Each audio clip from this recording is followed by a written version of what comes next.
Ombre et lumière sur Matin d'Éden, chers amis. On aborde aujourd'hui une thématique assez importante, à savoir femmes au foyer, caractère et tempérament.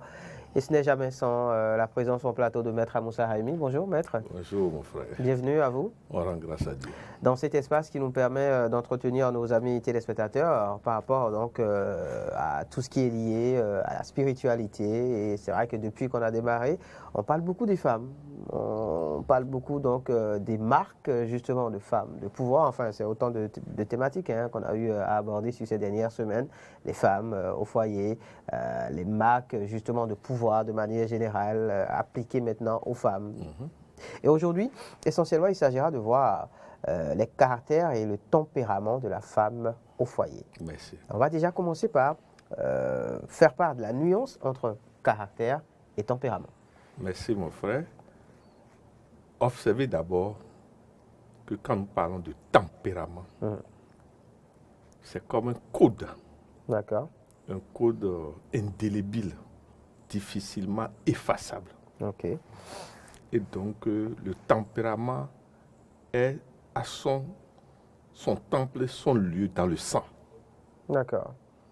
Alors que le caractère est lié aux cinq sens et à l'environnement de vie de l'être. D'accord. Qu'est-ce que je veux dire par là? Celui qui est né, qui a grandi dans l'aisance, dans un milieu aisé, partout où il fréquente est aisé. Il y a une différence entre lui et celui qui est vécu dans un milieu précaire. Remarquez cette différence. Il en est de même quand un jeune, très tôt, rentre en prison. Ce n'est pas le même caractère qu'il développe qu'un jeune qui vit à côté d'un roi. C'est pour vous dire... Pour dire que le caractère est physique. Le caractère est physique et changeable. Changeable, justement. Pas ce que nous appelons le travail sur soi. Mais à condition de prendre conscience de soi.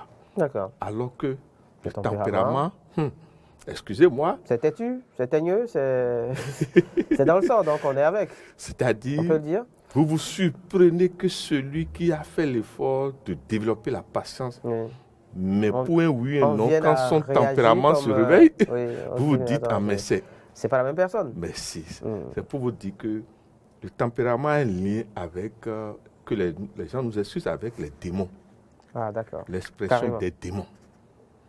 Alors que le caractère, normalement, est le terrain d'atterrissage pour mieux connaître son tempérament dominant. D'accord. C'est-à-dire, dans le caractère, vous vous rendez compte que malgré qu'il vit dans un milieu aisé, pourquoi il ne se corrige pas? Pourquoi il y a répétition de tels défauts? Parce que les grands défauts sont dans le sang. Ils sont difficilement effaçables. Voilà. 4 grands types de tempérament, Maître Amoussa Haïmi. Les tempéraments sont liés aux 4 éléments. Vous verrez que ceux qui sont de signe feu, particulièrement, parce que là, il faut qu'on souligne ça, s'il plaît, on va revenir sur ça. Il y a les décans. Quand on parle de signes astrologiques. Merci. C'est souvent ceux qui sont du deuxième décan qui sont les signes purs. Mais vous verrez que ceux qui sont au début, à l'entrée d'un signe, ou à la sortie, ont un lien avec l'autre et un lien avec... Effectivement. Il faut que chacun de nous comprenne. Les purs sont d'abord ceux qui sont les deuxièmes décans. Les gens du milieu, en fait. Les gens du milieu, les gens du centre, merci. C'est pour, si je précise ça, c'est pour dire que par rapport au feu, vous verrez que c'est d'abord la nervosité. D'accord. C'est-à-dire cette capacité à l'impatience. Mais quand vous prenez les gens de signe terre, c'est l'extrême rigueur, l'extrême sévérité. C'est comme si, ceux-là, c'est quoi? Il n'y a pas d'amour dans leur cœur. Il y a d'amour dans leur cœur. Mais il faut savoir composer pour que cet amour se réveille en eux. Nous tous, chacun de nous, quel que soit le tempérament, on a de l'amour. Quand vous prenez les signes liés à l'eau, c'est d'abord, excusez-moi, c'est un genre de... C'est comme si c'est des gens eau dormante. Mais leur colère est acide, est de l'eau acide. Maintenant, dans les signes d'eau, il y a les 3 catégories. En fait, dans chaque signe, il y a 3 catégories de tempérament encore. Bien sûr. En fonction du décan, c'est ça ou... Mais si par rapport au décan, vous avez, par exemple, il y a les signes d'eau pure qu'on appelle donc, le tempérament acide, c'est les scorpions. Quand vous prenez les cancers, on les appelle les tempéraments aux signes d'eau douce, c'est-à-dire les poissons d'eau douce. Mais quand vous prenez bon, je ne peux pas être des cancers, mais quand vous prenez les poissons, c'est souvent ceux qui sont liés à ce que nous appelons les signes liés à l'eau lustrale.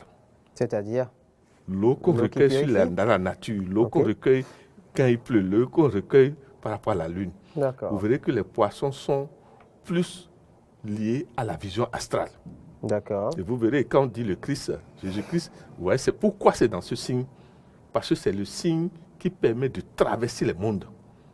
Ce sont des gens remarqués. Les poissons, surtout du 2e décan, ont une netteté de vision et devaient normalement faire la médium. La médiumnité. Merci.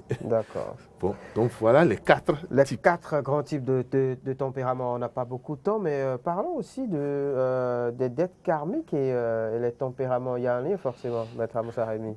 Avant de naître, vous savez, si chacun de nous pouvait voir, de la même manière qu'en venant au monde, vous voyez comment nos sœurs à l'hôpital et toute la famille, tout le monde est en pensée, tout le monde prie. Tout le monde prie. Mais dans le même temps, en voulant venir, il y a une sorte de réunion. De l'autre côté. De l'autre côté, une sorte de décision de la famille, des 2 familles d'abord. Parce qu'on croit qu'on vient d'une famille, non. On vient de 2. On vient tous de 2 familles. Permettez que nous remercions le gouvernement d'avoir aujourd'hui, pour que les 2 noms figurent. Parce que ça permet aujourd'hui d'évoluer plus. Alors que quand on a pris seulement le nom paternel, le karma paternel et le karma maternel. C'est important d'avoir les 2. Merci. De composer avec les 2. Les 2. C'est pour vous dire que de la même manière, avant de descendre, il y a ce que nous appelons le cahier de charge qu'on nous remet. Mais dans ce cahier de charge, la grande mission, c'est sur le tempérament qu'on nous demande de travailler. D'accord. Matthieu 7,7 à présent. Pour finir, Maître Amoussa Rémy, l'ignorance, cause de nos malheurs? Oui. D'abord, croire que on est venu juste pour manger. Et permettez que nous remercions l'imam et le révérend que vous avez reçu tout à l'heure. Excusez-moi, c'est riche. Votre plateau de tout à l'heure, c'est riche. Pour dire qu'il y a nécessité de prendre conscience de l'effort et la discipline. Et parmi les disciplines, pour corriger le caractère et essayer de sculpter mieux notre sculpture de demain face au Seigneur du karma, c'est d'abord une des disciplines, c'est le jeûne. Ça veut dire quoi? Le mois de jeûne du Ramadan, excusez-moi, c'est vraiment un grand mois. Et l'imam m'a dit quelque chose d'important. Il dit quand le jeûne est fait dans le révérend aussi a insisté. Les 2 ont insisté. Si le jeûne est fait dans la foi et la sincérité. Excusez-moi. Ces 2 mots sont vraiment... Jeûner pour l'ostentation, ça ne sert à rien. N'est-ce pas? Ça sert à rien voilà. Donc, on jeûne d'abord pour que Dieu nous montre qui nous sommes. Qui nous sommes. Et souvent, vous verrez que le saint prophète nous a dit de surveiller les 10 derniers jours du jeûne. Parce que les autres jours nous ont préparé à la vision astrale, la vision de nous-mêmes, de notre réalité terrestre, de notre destinée. C'est capital, beaucoup ne savent pas ça. C'est une question d'effort et de discipline. En tout cas, à vous entendre. Que sommes-nous venus faire sur la terre? Mais c'est ça. Pour finir. Même si vous n'avez pas la chance d'appartenir à un ordre, à un groupe d'enseignement spirituel, à un de nos mpamés, mais vous avez la chance en jeûnant qu'on vous montre votre vision, c'est-à-dire ce que vous devez être. Parce que beaucoup ne sont même pas sur le chemin. On va parler des chemins de vie. Merci. Beaucoup ne sont pas sur le chemin. Et se plaignent et se ragnent eux-mêmes. Et souvent installent la haine et la haine partout. Autour d'eux. Vous voyez l'autre réussir. Mais il faut se demander, il réussit par rapport à ses dons, son don principal.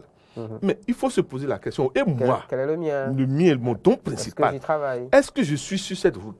Et permettez que nous demandions aux parents, avant l'orientation, au niveau de l'université, qu'on vraiment oriente les... Merci. Quand on oriente, non pas les enfants doivent faire ce que j'ai fait, ni ce que maman a fait, mais ce que l'enfant est. Peut-être ce qu'a fait tel oncle dans la famille qui a réussi. Oui, il faut éviter les...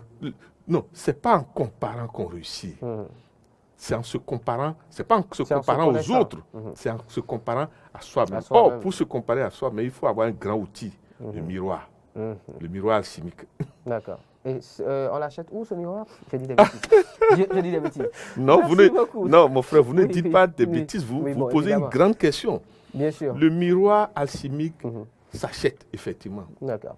Par ce que nous appelons les parrainages. Jésus-Christ, le saint prophète Mahomet, Sakpata, Bouddha et tout le reste. Bouddha. Ce sont des miroirs alchimiques. Tant que vous les invoquez. Tant que vous les invoquez. Et c'est ça, la gloire de nos panégyriques, s'il vous plaît. Okay. L'invocation. L'invocation. Tant que vous invoquez, excusez-moi, vous ne pouvez pas vous perdre. Absolument. Autant de bénéfices, chers amis, au détour donc, de votre nouvelle rubrique sur Matin d'Éden, Ombre et Lumière avec Maître Amoussa Raimi. Aujourd'hui, on a parlé de femmes au foyer, de caractère et de tempérament. On en a appris beaucoup, en tout cas, sur les caractères, sur les tempéraments. On a eu aussi beaucoup de notions sur la connaissance de soi. Ce qu'on va dire pour finir à nos sœurs, c'est de savoir qu'en réalité, le plus grand des temples, sur cette terre, ce n'est pas les ordres. Les ordres sont des balises. Le plus grand des temples, s'il vous plaît, c'est le foyer. Celui qui n'a pas eu l'occasion de vivre avec une femme et avec des enfants, celui qui n'a pas eu l'occasion de faire l'osmose, de ce que nous appelons l'osmose familiale, souvent n'évolue pas, quelles que soient ses connaissances. Le terrain sur lequel on applique ce qu'on a appris dans les ordres, c'est dans le foyer. C'est dans le foyer. C'est pour cela qu'il est important que les uns et les autres connaissent leur caractère, leur tempérament, que les femmes maîtrisent justement cela autant pour elles-mêmes. Vous dites je l'aime, mais quand vous maintenant vous rentrez dans le foyer, 2 ans après, c'est devenu c'est la guerre. Ça devient compliqué. Ça veut dire qu'il y a un problème. La connaissance de soi, la connaissance de l'autre, la connaissance de l'univers dans lequel l'on vit. Et l'autre qui vous montre, qui vous réveille vos démons, vous devez le remercier. Les gens m'ont dit, mais qu'est-ce qu'il dit? L'autre qui vous emmène à réveiller vos démons. C'est le miroir chimique. Le miroir chimique, justement, les relations karmiques. Merci. Merci, Maître Amoussa Raimi. Ce sera tout pour Ombre et Lumière de ce jour. On se retrouve mardi prochain pour un autre numéro encore plus plaisant, Inch'Allah. C'était Matin d'Éden chez vous, chers amis. J'espère que vous avez aimé. Si oui, rendez-vous demain, mercredi, sur nos antennes avec Loris Fouadi d'avoir la présentation d'autres invités pour vous apprendre de nouvelles choses et vous aider surtout à passer une excellente matinée en compagnie des programmes de Eden TV. À demain.